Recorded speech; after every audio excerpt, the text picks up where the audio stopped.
first one. Talking about Frosttails and Virtus.pro. I believe we're starting with the Frosttails here. Are we?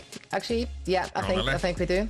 There we go. Yeah, we are indeed starting in Frosttails. They pushed Quick Esports to map 5 as well, so it doesn't matter if Quick Esports are playing against top team or the bottom team. Map 5 is a guaranteed. Keo looked really, really good when he got to play Cassidy in that series, even though it was a little difficult for them to shoehorn that in. Look, I think for Frosttails, right, Keo and Majin have been pretty good in terms of their games. They obviously have a really close one against Quick Esports last week, but they're so deep down in the depths of the map differential. I mean, they gotta, when they get these wins, they can't be, 3-2s. They gotta kind of get, wins that are pretty convincing. And when I say that, it's also pretty tough considering they get VP on the other side. But the one thing I would say is like Keo, sometimes we've seen him play the Freya, but would probably be a little more comfortable playing the Sojourn. So we'll see if he ends up bringing that out with maybe some of the nerfs.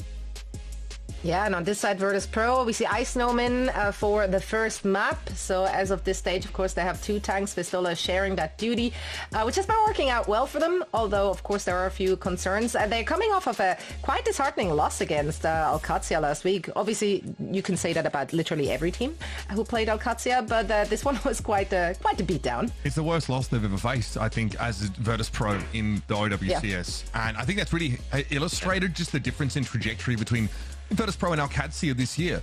Like folding Ice Snowman, it's a big risk, and you've noticed the Ultimates are having the same issue now, where they're trying to integrate like a Winston or like someone who can play the more mobile front lines here. But for VP like that is not remotely close to acceptable for them. As good as OWCS have been, they've just very quickly given up that spot at the top of EMEA.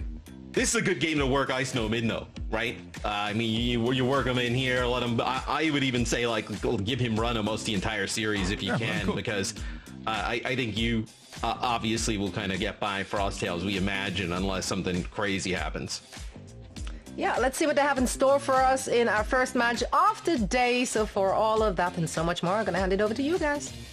Thank you. We'll jump in just a moment to our first map of this series.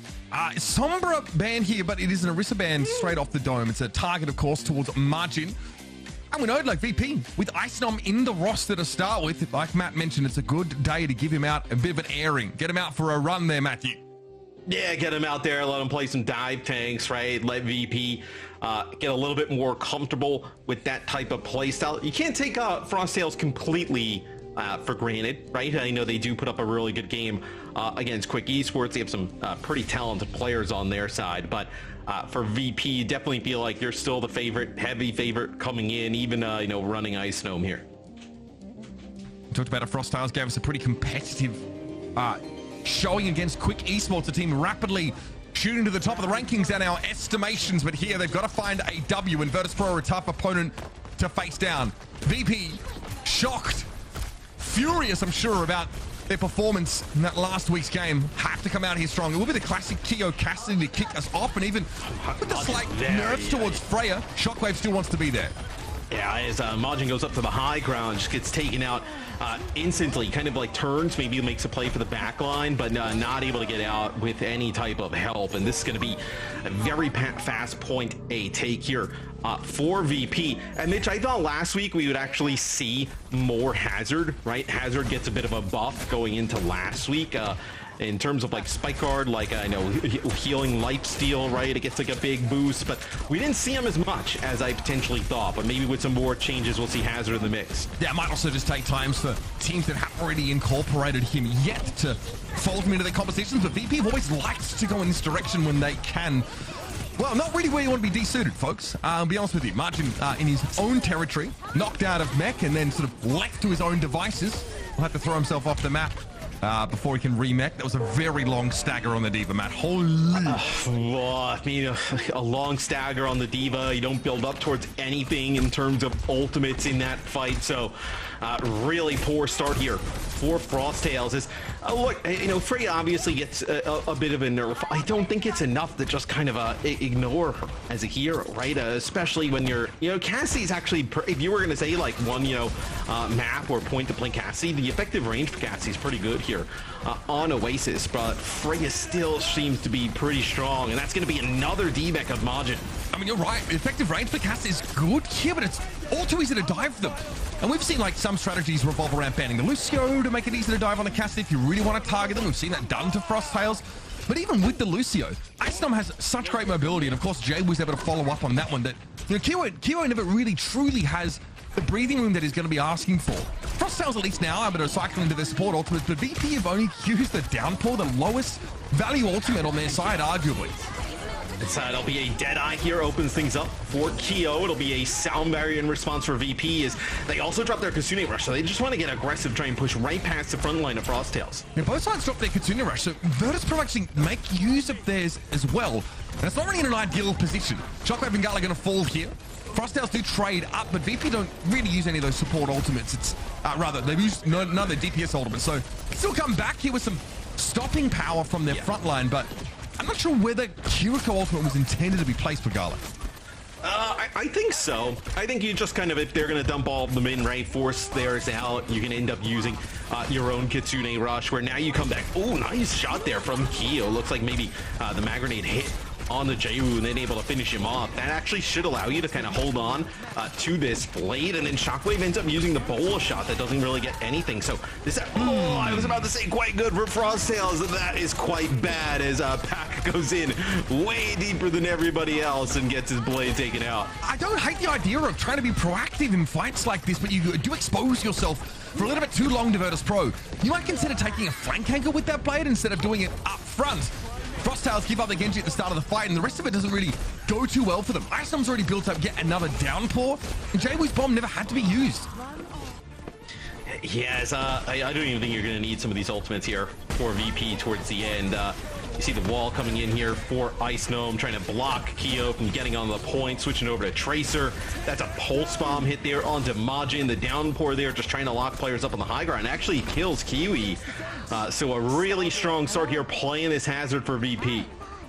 And honestly, it's not a massive difference at the end of the day, but with all the attempts, all the efforts sort of aimed to limit the overall output of Freya, Shockwave is still like above and beyond top DPS player in the server, alongside Icenom, right?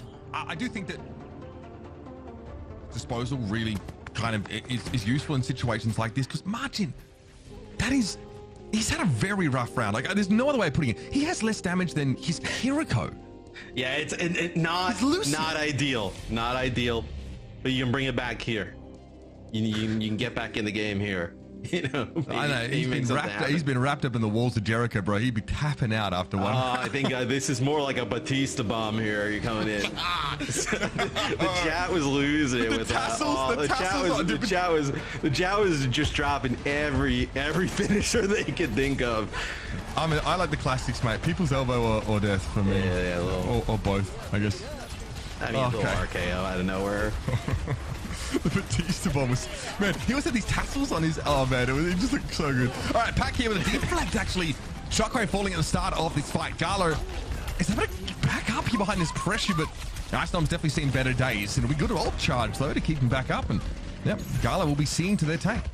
No, Jake and I did talk a lot last week, and I believe when we did some interviews, I believe it was maybe Exodial, where we were talking about the Freya, where like Genji's actually not a great matchup into the Freya, where the Freya can actually kind of move around, get away from the Genji, and then also become a pretty easy target. So maybe that's another reason here VP's running the Freya at the start, right? You know that maybe there's going to be a Genji from Pack on the other side. You're able to take advantage of it there.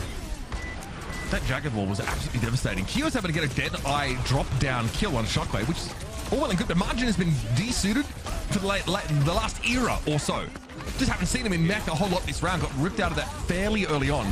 And while the DPS of Frosttails have been able to find a pick here or there, it's really inconsequential in the grand scheme of things. Frosttails does, though, here, Mitch. They're doing a very nice job of kind of kiting the point. They still have control of it. They're going to end up using their Kitsune Rush. They're going to lose Pack yet again, but they're going to have to kite this here, right? Icenom was pretty low. You don't want to fight that inside of a Kitsune Rush, so this is going to get Frosttails above, like, that 65% mark. Yeah, and it's honestly, they've been losing this fight since the start of the map. That's the crazy part. At no point have Frosttails actually been advantaged, but that first early point flip and then, Margin just filtering back on, stalling it out, but Lucy or Go-Go returning just to get a touch. It's been pretty annoying for VP to try and clear them off in their entirety. Yeah, and they feel enough that they need to end up use their Kitsune Rush, right? Like, this is a fight where I thought that Frostales would get to like about 65% and end up giving it up. They get to 80, so a really nice start. Like, it doesn't look great from Frostales, right? But it actually results in a mass amount of percentage. Hello there. Yeah, concerning. That means if Virtus.pro, like if they make a mistake like they did on the previous round, will end up potentially losing the map. It's always a lot of pressure, I think, to be put on you to have to maintain point for 0 to 100. It's not easy to do. Certainly not without Fixer. It's extremely low. Bowler actually caught onto Pack here. It seems like desperation from Shockwave to try and peel the Genji off of it, and that's a great beat. Oh, and nice a great eat as well from Margin. Jay, we might even still have had that elimination with the sound barrier in play, but Margin cancelled out the pulse bomb. Great little sequence there for Frostales. And if they take the round off of this, it'd be well-deserved. But Virtus.pro going to commit with a sound barrier of their own. Gogo trying to play towards the edge of the map, likely to control Icenom's positioning. He's been able to stay alive even under all this pressure. Frostales have to close this. They need to lay in the plane and win this kind of fight. If they let Virtus.pro sort of recover from that early impulse, they could be in trouble. Can you just see how difficult it is to get rid of the hazard, right? Like, just insane survivability on this tank in combination with the movement, where even Frostales going in using a decent amount of ultimates there, not able to flip the point back. So VP, they're going to be able to tie this game up, Mitch. At least it's going to be a Deadeye, open things up. Isom actually gets in that little cubby there for a second. That's a really nice play. Oh, nice Suzu as well to kind of guard VP doing it all here. Oh. That is the nastiest Jagged Ball I've seen. And the knockback actually gives Isom the space to then get in front of Kyo after the Deadeye had expired. Incredible stuff. I'm loving this hazard play so far from VP. They have been in the lab, Matthew.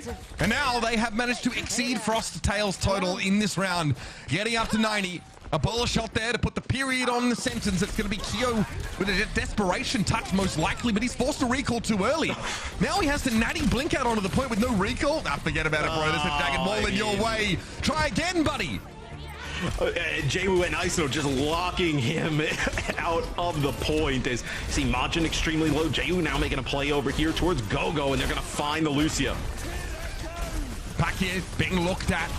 Suzu going to be used to try and cleanse off that downpour. Icenom a little bit low, but he's able to get up to the high ground. Now look how low Pack is as well. Icenom finds him with an extreme long-range shot, and Margin's been desuited. Not a good situation at all for Frostales. This time, Virtus.pro actually going to eliminate the Diva to try and end the map, and Kiwi won't be able to escape. The leap there carves a bunch of damage off the Kiriko, and somehow Kyo just blinked in front of Icenom at the exact wrong time. More competitive second round here for VPs. They get stalled out very, very long, but overall, a very convincing map. Shockwave with 10k damage done. Yeah, definitely. So it's interesting.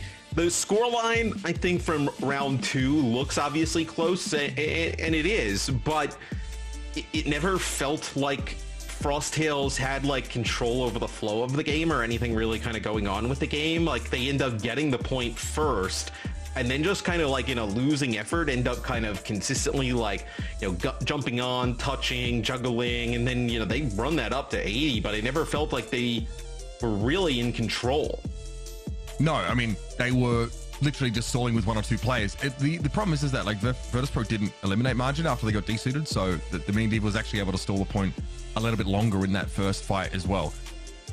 You can see how hard it is to play Cassidy against this composition.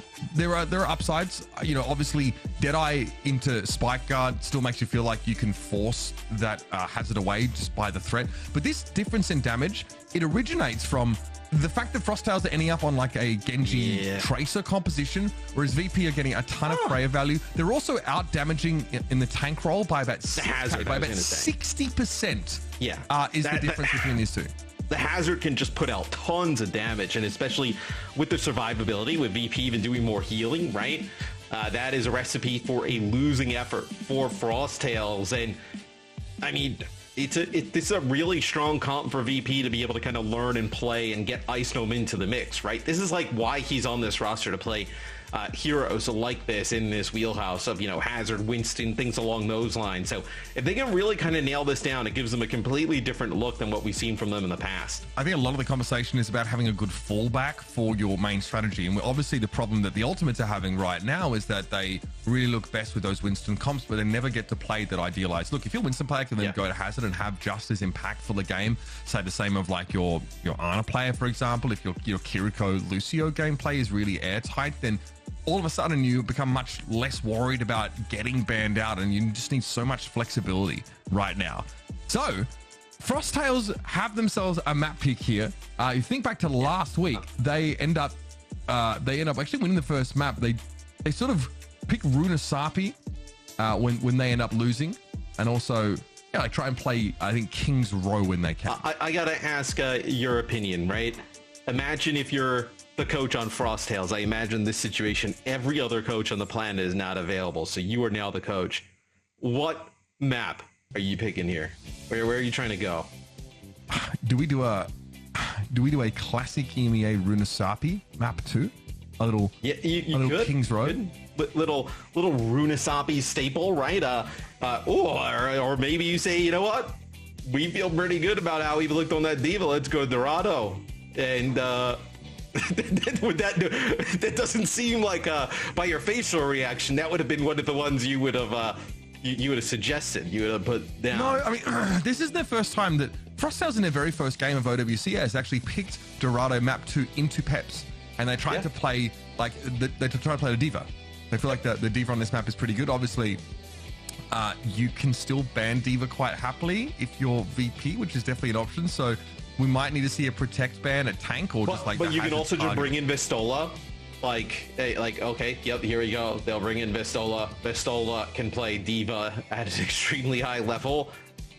So it might even be a situation where VP's like, oh yeah, we're just gonna let it in, right? What do you ban here though if you're Frosttails? Do you try and get rid of the Freya? Do you think? But then if you get rid of Freya, right, you're putting it in like, I mean, you're not gonna try and play Cassidy here, right? You can in some parts of the map, but I just it depends. I think on like what the tank ban looks like as well. You probably are trying to ban the Freya away when you can. I just don't really think want to. You're not even trying to match that. That is going to be a glaring problem for Frosttails over the course of this series, is Kyo's overwhelming preference to play the vastly. I want to see chaos. I want to see like a. Okay, so they ban. So the first ban here is actually Frosttails. So they get rid of the Freya, like we had talked about. Yeah. And then the VP ban is actually Hazard. So with Vistola in the game, makes sense. Right? Yeah, they've already, before the bans, they've already made their substitution decision. They sort of come into the map and say, oh, okay, well, we're playing Vistola here. We're sort of all in on the diva game plan in theory. I'm a little surprised. I would kind of think that Icenom over either the Hazard or the Winston is a great shot on this kind of map. But VP have probably just been saying and approaching Dorado saying, we're trying to play diva here as much as possible. So we're likely going to get a mirror there. Obviously, that's where Margin likes to be here. Now, isn't this even better for VP though? Well, yes, I personally do think so. This is Frosttails also did this against Gen G. They picked Dorado, I think, and then they ended up like banning a Sombra, so they couldn't. Like Gen G were playing a bunch of Sombra. So this is there's precedent for this from Frosttails, but that series was rough. They have not won the Dorado map that they've picked in map 2 yet. So put that out there. But we're working on it. We're working on that improvement from them over the course of these weeks. Remember, week 4? We're week 4 already. Yeah. So, you're at 0-4 right now. Your ability to partake in the playoffs is already limited to you starting from the lower bracket. Like, you're probably a 5 or 6 at best here. But you are currently sitting in 8th with a -10 map differential. And that's been massaged by them being able to have 5 map series against Quick Esports. But unfortunately, they need to start producing results now. They're hanging around, and we see teams, right, that have come into OWCS, Overwatch Esports in the past, and they're 0-4, 0-8, and it definitely, I mean, if it could be worse, it would be, right? Or if it feels, it could feel worse. They don't feel like a team though that they're competitive in these games, right? They're not just kind of these, walk in the parks. They are definitely winning fights. They're in the mix in some of these games, right? They go to game 5. I know it quick, like you mentioned. They're a little bit feistier than some of our bottom teams we've had in the past. Okay, scrappy. Do you know what I mean? Well, I'd call Peps and Genji scrappy. Do you know what I mean? Frostale's definitely, I appreciate that they have a really defined idea of the style that they want to play. Keo also is a great tracer player, so it gives Frostales like a fairly unique Genji tracer option. Not every team can actually produce this. OWCS going to play Cassidy, so maybe obviously Cassidy in the not like in the last round, right? But he does get like buffed going into the season, and then with some of the adjustments to Sojourn and now with like adjustments to Freya, maybe people feel a little bit more inclined to go to the Cassidy here in certain situations. I think the Brig composition gives your Cassidy much more to work with. Shockwave's also incredible at any kind of use. Like he's got a lot to work with. He just ruined Pack, but I think that it's pretty hard to access the Cassidy if you're playing these diva compositions. Frostales only have the Genji that can sort of get there, which is, maybe not enough. And the Juno Brig feels so much more impactful here than having like the Lucio Kiri in the mix, right? Like even with a Genji, a VP showing you don't really need to kind of play that style, right? You don't need to kind of play like all out. You can play a little bit more, healing obviously with the Juno. You see some of the missile slam there, but you can play around orbital ray, things like that. Fixer is going to out-heal the Lucio by a large amount because you're farming a lot of easy whip shots off the diva. She cannot interact with that ability. Like, you are getting guaranteed Inspire procs basically every time it's off cooldown. And Virtus.pro are playing this slow roll composition that really does defend on them having better throughput in damage and healing. And Jake and I talked about it last week a lot, where there's not necessarily, you want to say it's like a hard counter for Diva, but Brig is like an excellent Diva counter, right? Where the Diva comes in, you can start to like build up those Inspires whip shots. Like there's no way she can like mitigate some of that damage coming on through, right? It causes a lot of issues for Diva. It's exacerbated because you also can get extra duration on your Inspire procs from whip shot specifically, right? Yeah. Off one of your perks. So all of a sudden you're healing really generally very well. And of course you have Rally Shield Bash against the Genji, another option to shut them down alongside the hindrance grenade that Shockwave already has. So it's very powerful. Here's that orbital ray from Gala. Pops that. Virtus.pro, yeah, I mean, they're able to surge ahead. Frostales are in, I mean, it's not good. It hardly feels like it's intentional from Frostales. They've been like corralled in this direction. And now Virtus.pro are done with the pleasantries and they're just going to clean them up. So what happens there is Frostales ends up, they use that Deadeye, they kind of push them back. They try and use that Kitsune Rush right after. When they're going to follow it up, it's actually Gala who drops the orbital right inside of like that Kitsune Rush. So Frostales and VP end up like swapping sides because of that. And that allows VP to start to like run away with the payload. This be a Deadeye here from Shockwave. I think just trying to buy enough time to maybe actually get this checkpoint. I want to put out, like, we talked about the Cassidy so much. Jamie was actually putting out a ridiculous amount of damage. Yeah, they get the checkpoint, right? Amidst all of that. The Deadeye is just the perfect answer there to put Frostales in an awkward spot, and they just don't time it correctly. I mean, they're making, unfortunately, a number of errors, forced errors as they may be, but Virtus.pro are going to punish them for mistakes like this. We're going to, at the end of the round, we'll flash the scoreboard, and I'll show you what I'm sort of trying to get at here. But, like, Jwoo is so far ahead of his counterparts in terms of damage on this Genji. Oh, I mean, you can even just tell generally by watching is that this will be a sim pick here for Keo. Not sure if that was just to get back in the last fight and they're going to stuck on, or if that's what they're going to kind of continue to play. Sim Genji Diva Kiri Lucio is patently awful against this. It's bizarre. It is bizarre. Yeah, I mean, wouldn't be the recommended strategy, I think, but it's going to sound better from the high ground. Yep, you're going to follow this up with the blade here, so you are going to get a fight win. So maybe if you get some kind of control here of the choke, the sim could be quite effective. Yeah, it can become much more oppressive in those strong-handed defense situations. Stagger on Pistola here is also going to be quite nice for a little bit of clock bleed, but Pistola will be able to walk off the map should they be required to. And that's Frostales finding a natural window. Well, Virtus.pro just don't have any real great answers to the blade. There's a beat as well for Pac. So we've seen Pac take a ton of like face damage when he tries to dive from the front lines of that blade. We saw it on Oasis. He died instantly. Here, the beat just makes sure that he gets to his intended target. And in the Ram swap here for Pistola, the Ram can definitely brawl a little bit more. with some of these comps, right? That if they want to brawl out with that Sim, the Genji, they want to go fast. The Ramatra definitely in position to do so. This is a classic Frosttails move with a sick juke here. Yeah, I mean, he's going to get caught still. But the Frosttails do this, right? When they're defending, they take fights in some really unexpected locations to try and take VP by surprise. But that's supplemented by their support ults. So last 2 fights they've won. They burned some clock. Now VP come back. The upside is that Gala used his orbital ray in the last fight. Yeah, it's you use the orbital ray to kind of combat that Kitsune rush that comes on through. It just doesn't work out as well as the last time. Shockwave with a dead eye there. I think it was just kind of forced players back, but actually Jaywu takes out Pack. Okay, we've got a Sim wall in play now. Ramatra. VP can just fight past this. They can just run past if they want. Yeah, Vistola also was trying to like get a strong tank matchup in that front line. Obviously, D.Va does not like dealing with Ramatra. It's also just easy just to push straight past the D.Va now. You've got that stopping power to deal with the Genji.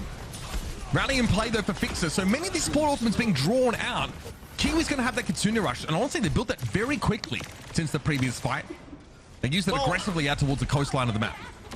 But the Solon crew will end up having the Annihilation, so Annihilation is actually one of the better things you could use inside of the Kitsune Rush, right? They want to kind of group all together. Vistola is going to drop this Vortex, he's going to back up around the corner, so don't even need to use this Annihilation because this Kitsune Rush just ends up buying space. Now he ends up popping it. I'm terrified if I'm Frosttails. The fact that I couldn't turn that Kitsune Rush into a fight at all, that there was a quick, clean disengage from Virtus.pro, means that I'm about to get clapped back twice as hard. Vistola here just happened to stand on card. At some point, Frosttails have to challenge this, and of course we have an Annihilation active. Vistola is very, very scary. He's a beat, going to be popped. Margin comes in, loses most of their health basically straight away, but Shockwave goes for a point-blank Deadeye that is taken down instantly. Kiwi finds a headshot with that kunai. Jamie with a blade, but won't have a great opportunity to use it in this fight. Will likely just let Pac have his fun for now. Oh, the rally's done. Wait a minute, this has been flipped now. They can fight this properly. Fixer doing some serious work, and Gala's operating for the high ground. He's built yet another ultimate, Matt. That's devastating here. Once that rally comes through, you saw Vistola alive. He has a Nemesis form, the Orbital Ray, just for celebration here towards the end. VP finish with 1:12 in the time bank. Quite frankly, it could have been higher, but Frosttails put together some defenses towards the end. End of the map done, 1:12 left, and yeah, they've strung together like 3 or 4 really solid fights. It actually makes the scoreboard look much less egregious, but Gogo's only got about 3.4k healing on the Lucio, and they're not expected to be like the top healers, but you can see what Gala and Fixer are able to do in this comp. The fact that Fixer's healing is almost at that level of Kiwi's as Brig, it tells you just how like potent she is in this kind of setup. And Shockwave only has 3 deaths on the Cassidy. It's almost the highest on the team, whereas Keo is downed 9 times over the course of that round. And it's, you don't really end up seeing any benefits of having like the Lucio Kiri, right? Like the speed is not helping out as much, right? You would much rather, especially with a D.Va comp on the other side, end up playing the Brig. It's so much stronger.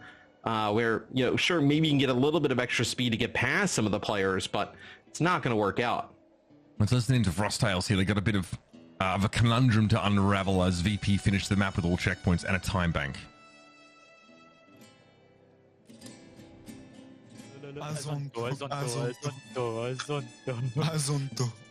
Shakira. It's like that. You're gonna make it work. What if they're listening to us right now? They're beautiful singing. Same comp, I guess. They have Anna Brig. They have Soy. Okay. Send you one. I'm passing point right now. I'm gonna hit top right after. Force D.Va if you can. Yeah. You can hit top right. Oh, top right in 3, 2, 1. He's mid. Say one. So the main side. I'm shooting D.Va. I'm leaving. It's real care. Shoot D.Va. Fine. I can push the Story. Alright, to me, I'm mid. I can walk now. I walk now. They're not on me. D.Va. He's nade. No, outbound backline. I go outbound backline in 3, 2, 1. Sorry, maybe. So really low. Move card. Sorry, don't die. Just move card. I can try to boop again. I go top. I go for it. Yeah, we can get top. Cardona. I'm mid. I take a break. Oh. I play a bit slow mid. 8 top again, 3, 2, 1. We're still getting card. This is good. Looking One so. side. Bruno. They got Nana. He's out. Ana, close. Yeah. Go for side. Ah, no. All one. Big grip. Big one. Break one. Regarde, sorry. You're on point. Get the Genji. He's one. Genji n'arrive pas. Don't get trade. Challenge impossible. C'est bien. One. Good Sayer. That was very good there for Frosttails. They make a lot of space on that high ground, and Virtus.pro don't really take the opportunity to go aggressive there. They just let the card push so deep, and then Pistola doubles back solo. Yeah, it was a really good offensive push there from Frosttails. I was a big fan of the singing going on. Shakira, early on. Yeah, I mean, they're like, what if we're listening in right now? It's like, well, we actually are. So you see the vibes. Look, it's important, even if you're not playing well, keep the vibes high, right? Kitsune Rush on the high ground is at least going to get them this position. They got both supports here, but I think that's a little bit of a bait here from VP, right? You have Rally here to be able to use. Would be pretty bad if you drop down into that room. They do not have any high ground control of Virtus.pro. They've sort of given that up in order to try and lay the trap in that room, but Kiwi's down earlier on the card. Margin also looking a little bit low, and Gogo's going to struggle to keep him standing. Shield Bash comes in from Fixer. Gogo wasn't thinking, I think, to use a beat there anyway to keep his Diva in mech, so no harm, no foul for Frosttails. Now they're going to pop it though. Pack, again, a blade that's going to be backed up by that sound barrier. Virtus.pro to pop one of theirs of their own. They do not have support ultimates though, and Jehu almost, well, gets dragged into the courthouse into the car wash. He'll be chased down eventually, but crucially, Pack so distracted chasing Jehu down that the rest of Frosttails are hammered on the card. And even if you try and fight in this position here, where Pack is in, right? It's going to be a Brig on the other side of the Diva. It's so difficult to fight into. This is why the Brig works so well with the Diva in these types of compositions. I think it's a real big miss for Frosttails to not run it. I also imagine, I know without even looking at the stats, that VP has a huge advantage in terms of just healing output, right? I know with running that Juno plus Brig instead of the Kiri Lucia. It's pretty extreme, the difference in those stats, I will say. Yeah, Keo picked off by Fixer. And the fact that Frosttails can be played and beat to an unsuccessful fight means that in terms of overall tempo, they are absolutely going to be trailing behind. We need to find these first picks and maybe convert them into something more. I do like that double DPS pick up here for Frosttails. That might be what they're looking for. But Pack, there's no way it's getting out of this room. Pistola's still healthy enough, able to return now to stall the cart, and he's got two supports to back him up. Whereas Margin can't really get to the backline unless the backline comes to him. Well, you see, Margin ends up using like the defense range is trying to back up, but it's a Brig swinging. I mean, nothing you could do there against Fixer, right? And then when like a shield bash comes in, you're already gonna have another rally. Look at this, so they're gonna get rid of Margin out of the mech rather quickly here. Oh, Margin actually makes it around the corner, but still, you get rid of Keo. So the Brig is paying off in a huge way. I mean, you're very symmetric. You need to play close to that front line. There's just like a burst of speed from VP, and a stun shield bash catches the sim, and the fight's over. It's like a huge part of the Frosttails damage there. And Kyo doesn't have a chance to set up an odd off angle with that teleporter either. And then what? When Kiwi ends up using the Kitsune Rush, they'll just orbital ray inside of it, right? And you can continue to fight in it if you are VP. So a lot of good counters for everything here. That's going to be the orbital ray, like I mentioned, to counteract that Kitsune Rush. Pressure here on Gala, but they're able to duck inside their own orbital ray for the healing that they need. There it is, yeah, another whip shot. It's just more free heals for Fixer. Now, Frosttails are separated from their front line entirely. Pistola here with a remake opportunity. He's just able to get back in. It's brutal, man. That's the blade used inside of that room. I believe maybe you were trying to actually get Festola once he was demeched using the self-destruct, but yeah, not having that blade here, that is quite a tough situation to be in. As soon, Frosttails did a great job, Mitch, taking this first point, but since then, it's been quite ugly. Yeah, again, they've got a minute to play with. They've not really had valuable ultimates come up when they needed them. They have a beat, but they don't have the blade to sort of play with it. So you could argue it's better used defensively against Jwoo's blade here. Now make use of this sim wall. Have you seen Shockwave under pressure once here in this part of the map?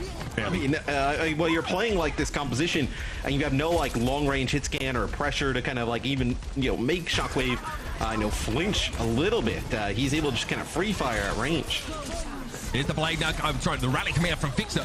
Jwoo has a blade to make use of, but it's going to be a Shockwave overclock first. That's Pack out of the game.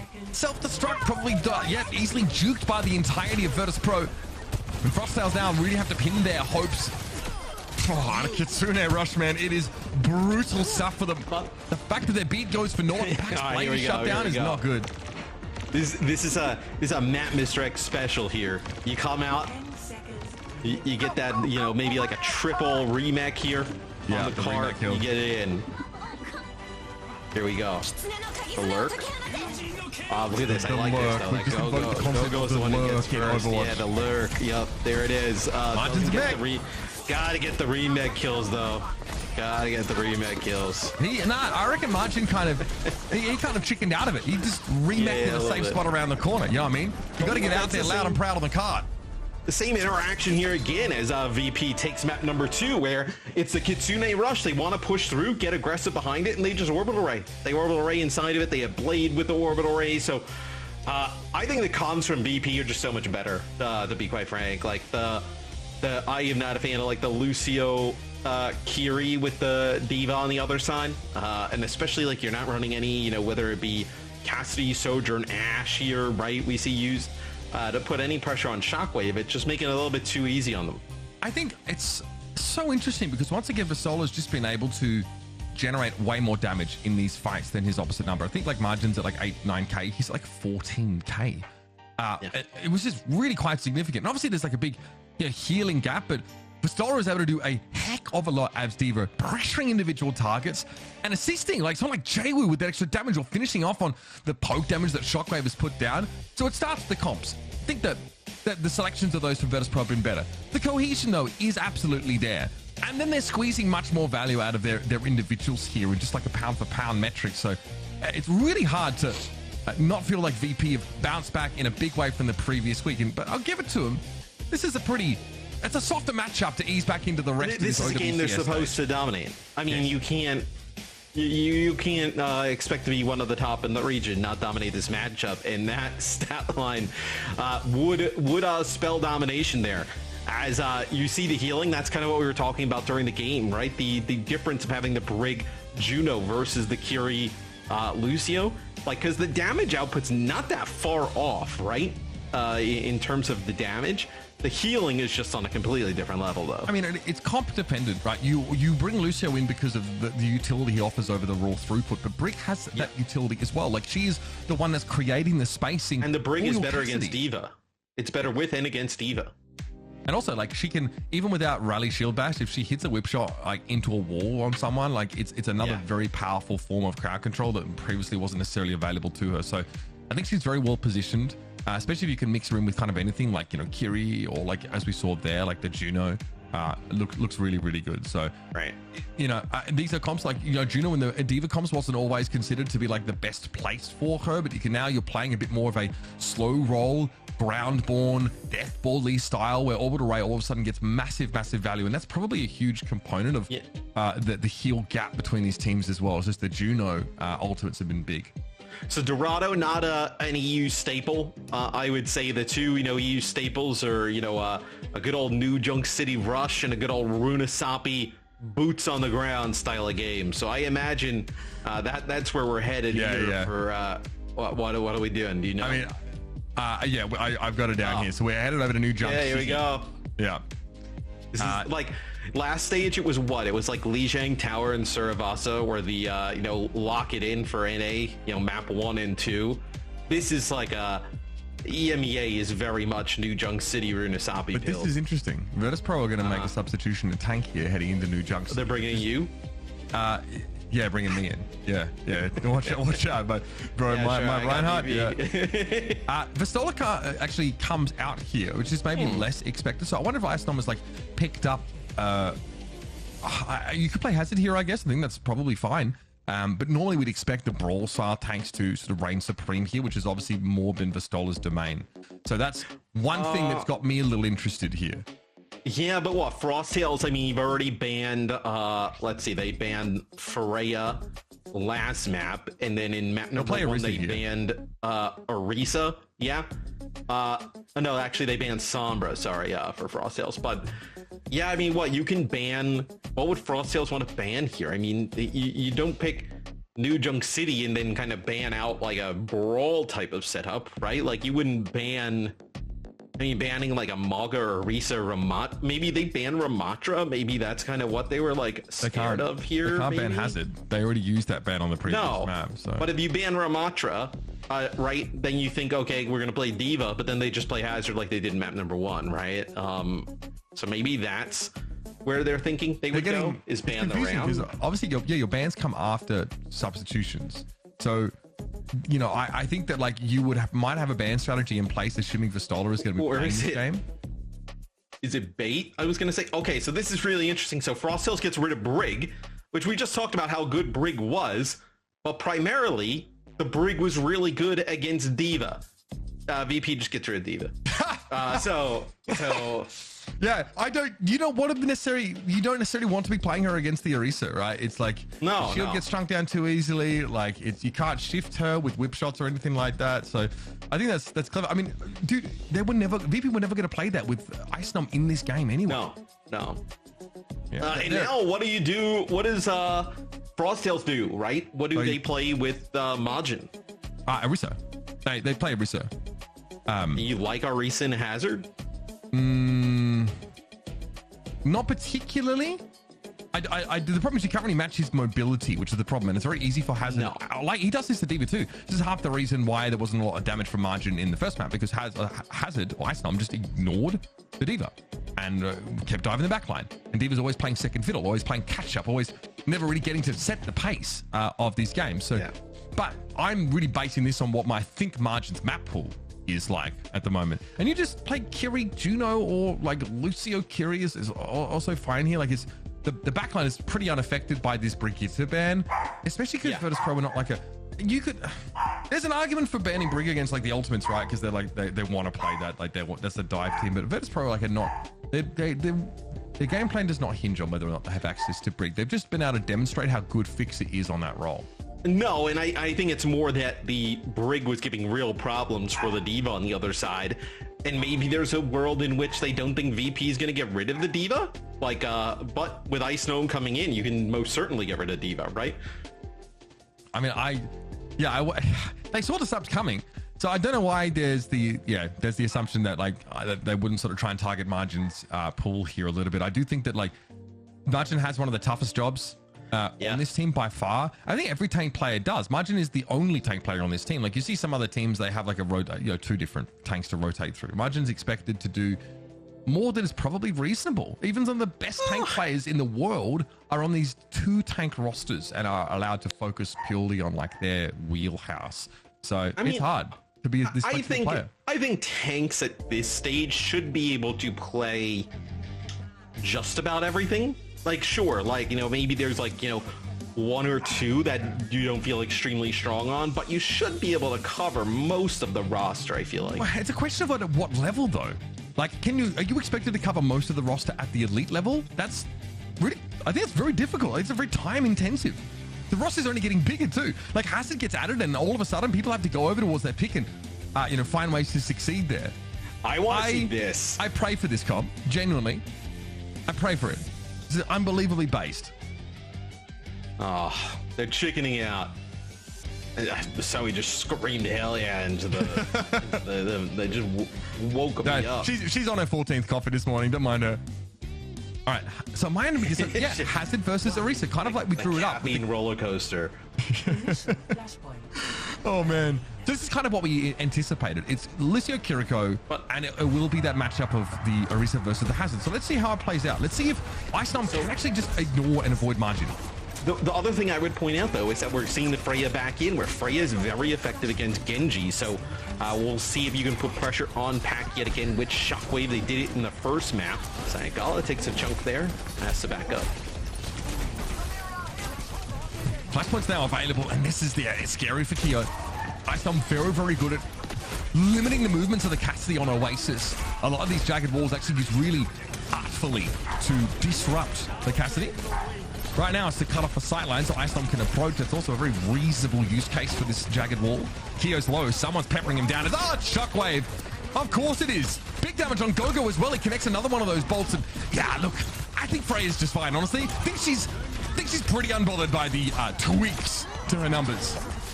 She still can put down so much burst damage, right? Like an explosive shot into one player, like maybe some of the other stuff is adjusted on the the fringe of her kit, but still just the ability to do that burst damage, have a little bit of extra mobility, it is all still there. And the bola shot already in play here for Shockwave. So I mean, look, I think it just definitely is still more impactful in the Cassidy in a lot of situations. I think it would be interesting to see, like, in terms of, like, Freya versus Sojourn where it's at now. All right, go down. Kitsune Rush here popped for Virtus.pro. And they're in a very comfortable position. They're sitting on this bowler shot with no real need to make use of it. And now Kyo's got to respect. He's basically not in the game, given how Ice Numbers forced him out of it. There's a token attempt at flipping on the point, but Pac getting caught inside the dome there is really not a good sign. And Gala's definitely being stretched thin. You can see him trying to make sure everybody gets like the appropriate amount of healing, but Virtus.pro had to let the point be flipped here, and Frosttails do have the Orisa, so it'll be harder to shift it. But VP is going to answer back here in a big way, right? You're going to have your sound barrier here. You're going to have your blade. That's actually a dive right onto Kyo. The sound barrier actually from Fix is not that great. It only connects with 2, but yeah, I don't think it's going to make a difference. A quick flip back, and Virtus.pro back to business. Business has been very good this morning. Ice done with a downpour here and a little bit of a stagger on Kiwi. He's going to hurt Frosttails. It's going to have Virtus.pro very, very ready to rotate over towards our next flashpoint. One-sided stuff, and this is about as good as it gets for Frosttails. This is kind of their wheelhouse compositionally. Outside of the Diva, this is kind of what they want to be playing anyway. Oh, but I still think they're at a comp disadvantage, though. They've been all series. Yeah, I mean, they've been kind of fighting a losing battle, it feels like, all series. I think in terms of even where Kyo's able to sit up here on the Cassidy, right? The effective range is just nowhere close to where, Shockwave's able to deal with him at range pretty easily. Bola shot there doesn't connect, but they use the sound barrier and Deadeye anyway. Well, they've made some space at the very least. Virtus.pro can come in with the Kitsune Rush, and that's something you should be concerned about because the beat was committed in that previous engagement. There's the downpour. Didn't actually find a catch, but it doesn't really look like it was the target that Margin, Ice Number rather, wanted to go for. Pack is down though. Here's that Kitsune Rush. It's about healing this hazard though, and yeah, you've got to swift step away from your safe zone of the rush. You need a Lucio kill to make this worthwhile, and you do, but elsewhere, your front line kind of buckles under the pressure. So now they'll move. So getting away from Genji, right? We talk about how good the Freya is to the Genji. The Sojourn, the Sombra can definitely give the Freya some trouble, right? In terms of like the hacks and everything that goes on. Interesting enough, though, that Frosttails actually banned Sombra earlier in the series and now decides to go to it here at the very end. Yeah, I mean, they don't want their Diva being disrupted. It makes perfect sense, but now they don't have the option to go to that pick. They say, right, we need something to limit the hazard's ability just to get across the map at a whim. Fair enough, I suppose. Hack the health pack and give yourselves a decent sort of forward staging ground. Pack's definitely had his moments on this pick. And there's a Terror Surge brewing, I know it. Into the backline, Margin pushes, trying to get attention. Because even Icenom has his back turned to the Orisa. It's just not worth it for the Hazard to try and expend resources, but I mean, it's still a problem. Margin still has disrupted force. This has been a very good hold here for Frosttails. It'll be a Terror Surge coming in from Majin, then using the Fortify right after, just giving like a little bit of both there, and they're going to be able to get that point. So Kyo ends up using the Deadeye here towards the end, just blocking anybody from coming on in, and Frosttails with a response. They evened it up.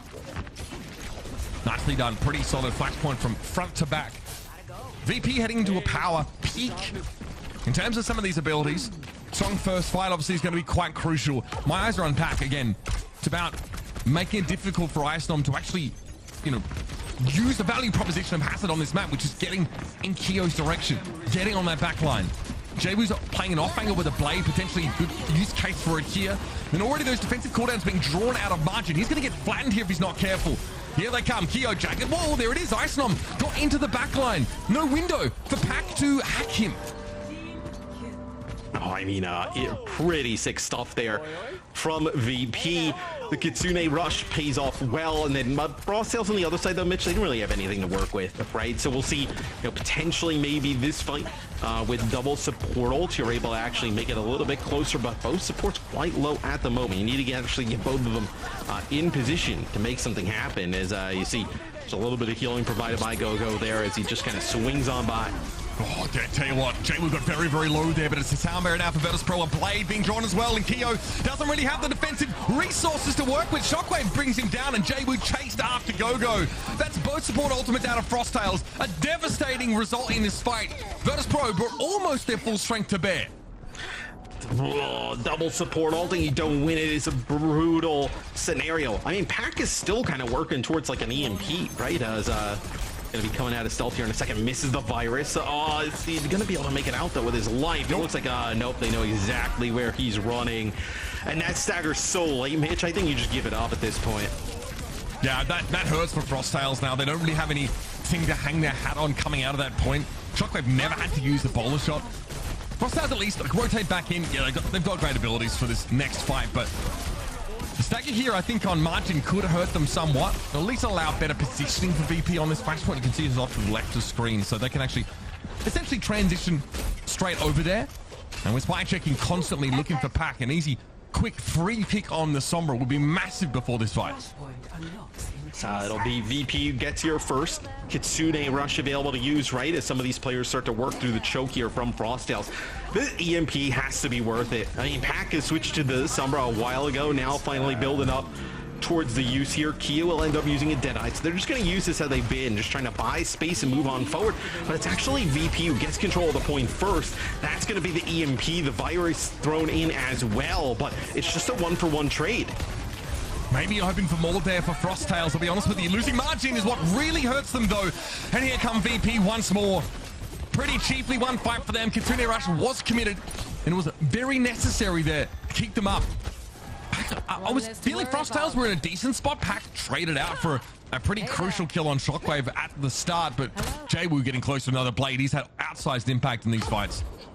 And now they finally go over and play Freya on the side of Frosttails. Keo, we've obviously seen over the last few weeks, has picked up this role quite nicely for Frosttails, but this will give them obviously a better chance of fighting back against the Freya on the other side, but then also possibly dealing with Jaywu's Genji, which is kind of run rampant throughout the entire series. I mean, this isn't what you want to see for Frosttails, though, if you're a fan. You don't want to see them have this same revelation week after week that playing Freya and Hazard is good, and whatever they're playing is not. Like it's like they're living the same day. It's Groundhog Day for them, genuinely, like over and over again. Like coming to a series, they're being forced into these picks. If the other team is going to play Diva and you are going to play Diva, you cannot not play the Brig if they're playing the Brig. I mean, you're just sitting at a disadvantage the entire time. Majin trying to get sneaky here, play with a downpour, but it's VP who answers with a downpour, beat, and blade on the other side. They absolutely needed that beat. It doesn't matter because Jay was looking at his best right now. Oh, buddy, that is a nice blade. And eventually Margin will be dragged down. The VP can get back in on the point, but Frosttails have given themselves a foot in the door at the very least.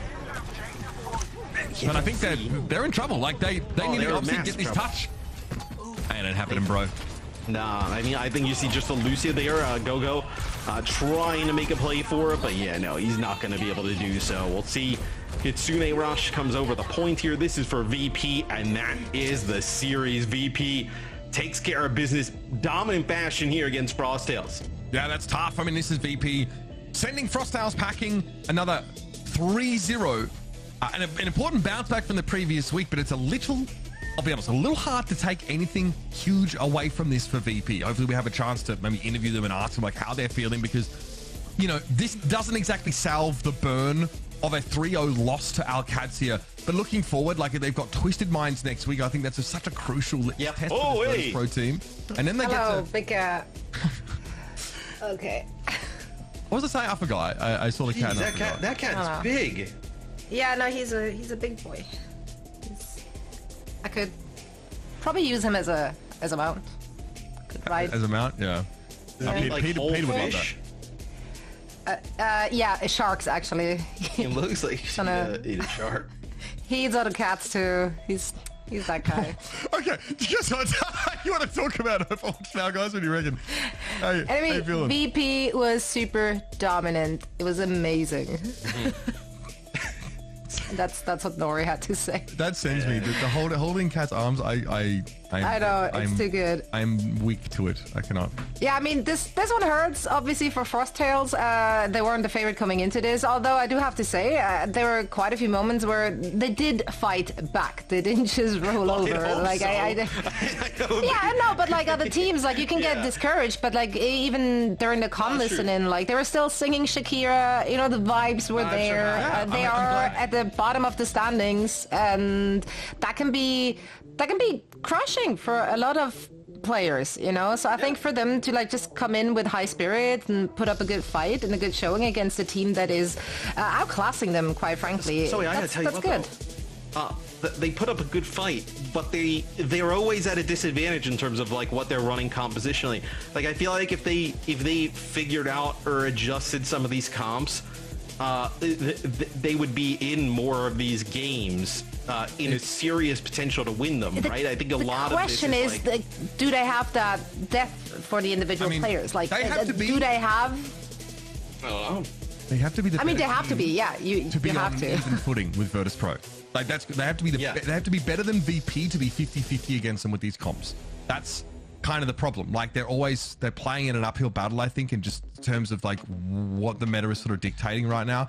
And we talked about this a ton. Like it's got a lot to do with like how flexible your tank can be or what other options, resources you have for them. This is a team that comes up from promo relegation, so you know, I think a tough loss for them, but it's probably not too surprising for Frosttails. They're not dumb. They've seen where the meta is shifting and they've decided to go against the grain with that information. So this is probably for them like maybe an expected outcome.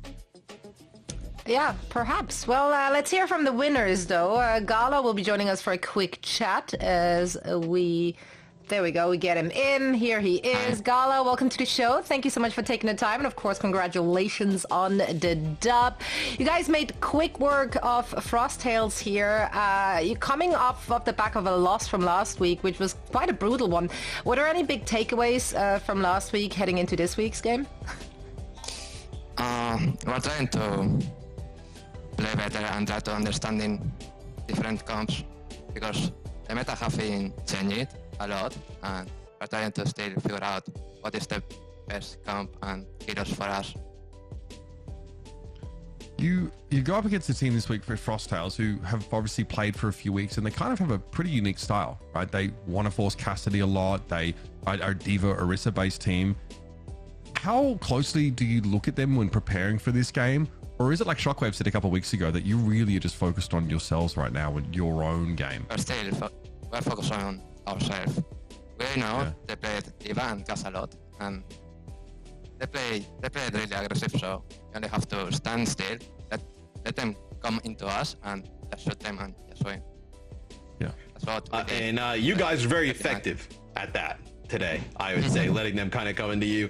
I gotta ask, what do you know? I think Dorado specifically, right? When you guys are running that Juno break backline, looked really good playing against the Diva. Why does that backline see so much success, especially playing against Diva comps?